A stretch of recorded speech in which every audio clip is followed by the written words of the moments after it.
दोस्तों, आज की कहानी है। राघव और सीमा बचपन के साथी थे। दोनों ने साथ साथ एक दूसरे के सुख दुख बांटे। पूरा अधिकार था दोनों का एक दूसरे पर, लेकिन फिर भी अपने मन की एक अहम बात एक दूसरे से छिपा रहे थे। आखिर ऐसी क्या हिचक थी जो दोनों के आड़े आ रही थी? कहीं तुम्हें दमा का रोग तो नहीं हो गया है? मैंने भी प्रत्युत्तर में प्रश्न दाग दिया। मेरा मजाक उसके गले में फांस जैसा अटक जाएगा। मुझे नहीं पता था। तुम्हें लग रहा है कि मैं तमाशा कर रही हूँ। मैं अपने मन की बात समझाना चाह रही हूँ और तुम समझ रहे हो सीमा का स्वर रुंध जाएगा। मुझे पता नहीं था। सहसा मुझे रुकना पड़ा। हंसते खेलती सीमा इतनी परेशान भी हो सकती है, मैंने कभी सोचा भी नहीं था। सीमा मेरे पापा के दोस्त की बेटी है और मेरे बचपन की साथी है। हमने साथ साथ अपनी पढ़ाई पूरी की और जीवन के कई उतार चढ़ाव भी साथ साथ पार किए हैं। ऐसा क्या हो गया उसके साथ हो सकता है उसके पापा ने कुछ कहा हो, लेकिन पापा के साथ पूरी उम्र दम नहीं घुटा तो अब क्यों घुटने लगा?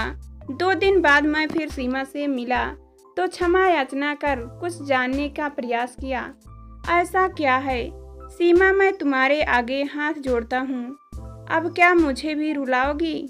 तुम मेरी वजह से तुम क्यों रोओगी? तनिक रुकना पड़ा मुझे। सवाल गंभीर और जायज भी था। भला मैं क्यों रोऊंगा? मेरा क्या रिश्ता है सीमा से? सीमा की माँ का एक्सीडेंट, उनका देर तक अस्पताल में इलाज और उन पर की मौत, सीमा का अकेलापन, सीमा के पापा का पुनर्विवाह और फिर उनका भी अलगाव। कोई नाता नहीं है मेरा सीमा से, फिर भी कुछ तो है जो मुझे सीमा से बांधता है। तुम मेरे कौन हो राघव? पता नहीं।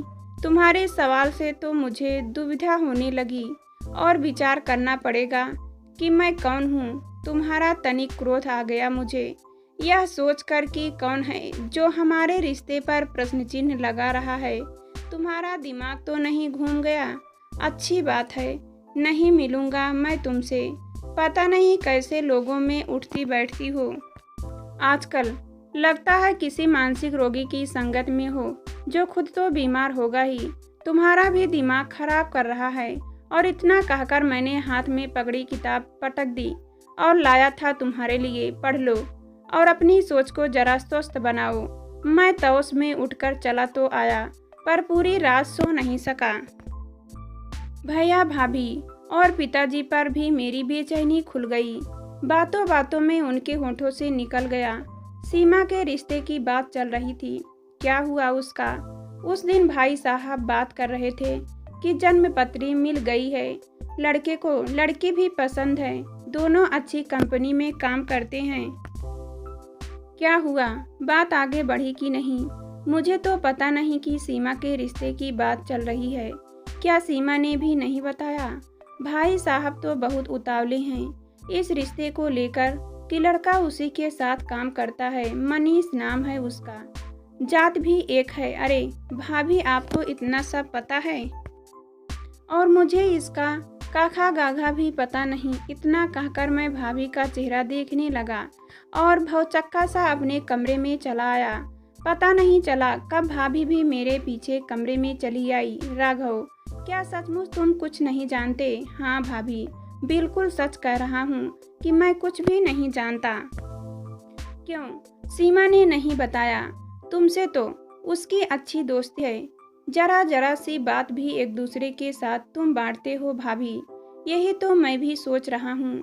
मगर यह सच है, आजकल सीमा परेशान बहुत है। पिछले 3-4 दिनों में हम जब भी मिले हैं, बस हम में झगड़ा ही हुआ है। मैं पूछता हूँ तो कुछ बताती भी नहीं है। हो सकता है वह लड़का मनीष ही उसे परेशान कर रहा हो। उसने कहा भी था कुछ, सहसा याद आया मुझे, दम घुटने जैसा कुछ कहा था। उसी बात पर तो झगड़ा हुआ था। सब समझ आने लगा मुझे। हो सकता है वह लड़का सीमा को पसंद ना हो। वह सीमा की हर सांस पर पहरा लगा रहा हो। बचपन से जानता हूँ ना सीमा को, जरा सा भी तनाव हो तो उसकी सांस ही रुकने लगती है। तुमसे कुछ पूछना चाहती हूँ।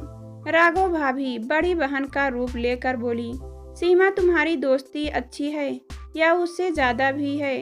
कुछ अच्छी मित्र है। यह कैसी बातें कर रही हैं आप? कल सीमा भी पूछ रही थी कि मैं उसका क्या लगता हूँ, जैसे वह जानती नहीं कि मैं उसका क्या हूँ। तुम तो पढ़े लिखे हो ना? भाभी बोली, MBA हो, बहुत बड़ी कंपनी में काम करते हो, सबको समझा कर चलते हो। क्या मुझे समझा सकते हो कि तुम सीमा के क्या हो? हम दोनों बचपन के साथी हैं, बहुत कुछ साथ साथ सहा भी है। भाभी बात को बीच में काट कर बोली, अच्छा बताओ, क्या 2 पल भी बिना सीमा को सोचे कभी रहे हो? ना, नहीं रहा तो क्या उसके बिना पूरा जीवन भी लोगे? उसकी शादी कहीं और हो गई तो भाभी, मैं सीमा को किसी धर्म संकट में नहीं डालना चाहता हूँ, इसलिए ऐसा सपना ही नहीं देखा। उसका सुख ही मेरे लिए सब कुछ है। वह जहाँ रहे सुखी रहे। बस तुमने उससे पूछा वह मनीष को पसंद करती है? नहीं, न तुम्हें कुछ पता ही नहीं है।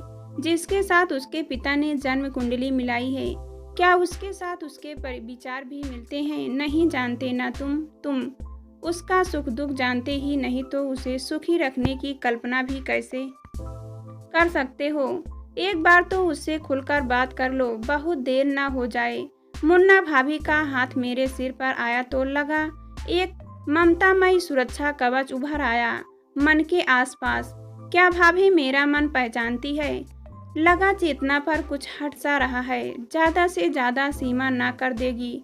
भाभी बोली, कोई बात नहीं, हम बुरा नहीं मानेंगे, कम से कम दिल की बात कहो तो सही। तुम डरते हो तो मैं अपनी तरफ से बात छेड़, मुझे डर है राघव कहीं ऐसा ना हो कि वह इतनी दूर चली जाए कि तुम उसे देख भी ना पाओ।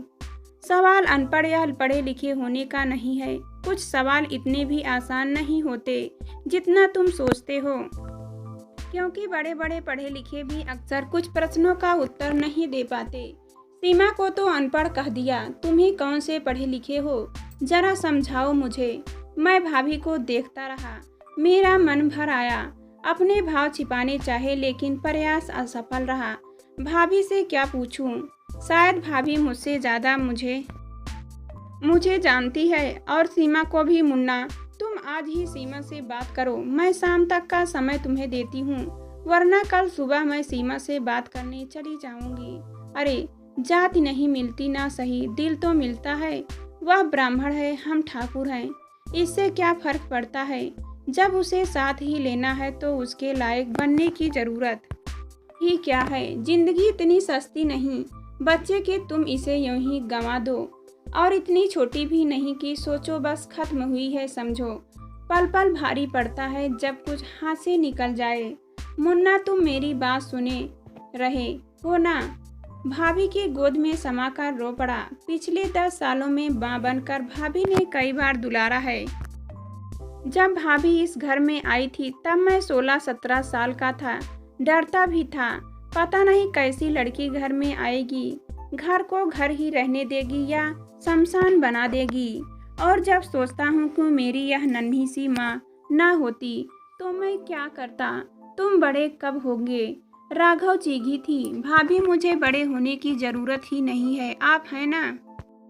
अगर आपको लगता है बात करनी चाहिए तो आप बात कर लीजिए, मुझ में हिम्मत नहीं है। उनकी ना? उनकी है, हाँ, आप ही पूछकर बता दे, डरता हूँ कहीं दोस्ती का यह रिश्ता हाथ से ही ना फिसल जाए। इस रिश्ते को तो यूं भी तुम्हारे साथ ही फिसलना ही है। जितनी पीड़ा तुम्हें सीमा की वजह से होती है वह तब तक कोई अर्थ रखती है जब तक उसकी शादी नहीं हो जाती। उसके बाद यह पीड़ा तुम्हारे लिए अभिशाप बन जाएगी और सीमा के लिए भी।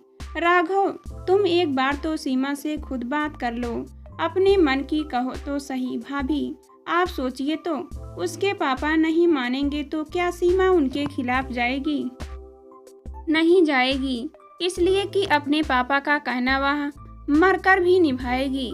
मेरे प्रति अगर उसके मन में कुछ है भी तो उसे हवा देने की क्या जरूरत? क्या सीमा यह सब कुछ सह लेगी?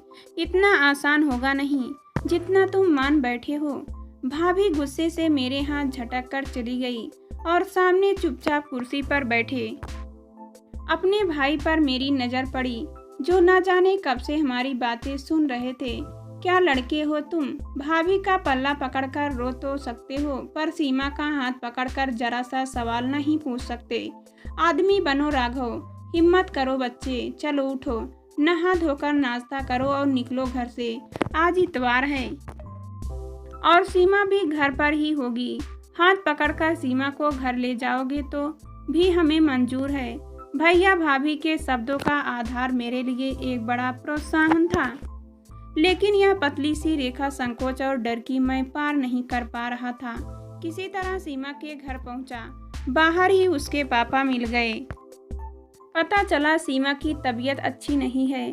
कभी ऐसा नहीं हुआ उसे। कहती है सांस ही नहीं आती। रात भर फैमिली डॉक्टर पास बैठे रहे। क्या करूं मैं? अच्छी भली भी पता नहीं क्या होता जा रहा है मुझे। अंकल, आपको पता है तो कि घबराहट में सीमा को दम घुटने जैसा अनुभव होता है। उस दिन मुझसे बात करनी भी चाहिए थी, पर मैंने ही मजाक में टाल दिया था। उसकी यह हालत देखकर मैं रो पड़ा था।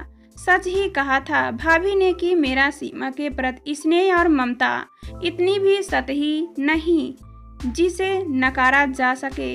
दोनों हाथ बढ़ाकर किसी तरह हाँफते शरीर को सहारा देना चाहा।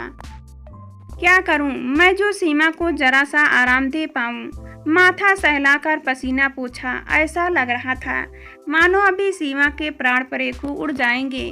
दम घुट जो रहा था। सीमा, सीमा, क्या हो रहा है तुम्हें? बात करो ना मुझसे। पापा के स्वर में उत्साह था। शायद भाभी पति को देख सीमा का चैन आएगा। कल शाम तुम्हारा इंतजार करता रहा। नहीं आना था तो एक फोन तो कर देती। दीदी और जीजाजी तुम्हारी वजह से नाराज हो गए हैं। उन्हें फोन करके सॉरी बोल देना। उसकी नज़रों में अधिकार भावना अधिक थी और चिंता कम। यह इंसान सीमा के प्यार ही कहाँ कर पाएगा जिसे उसकी तकलीफ पर जरा भी चिंता नहीं हो रही।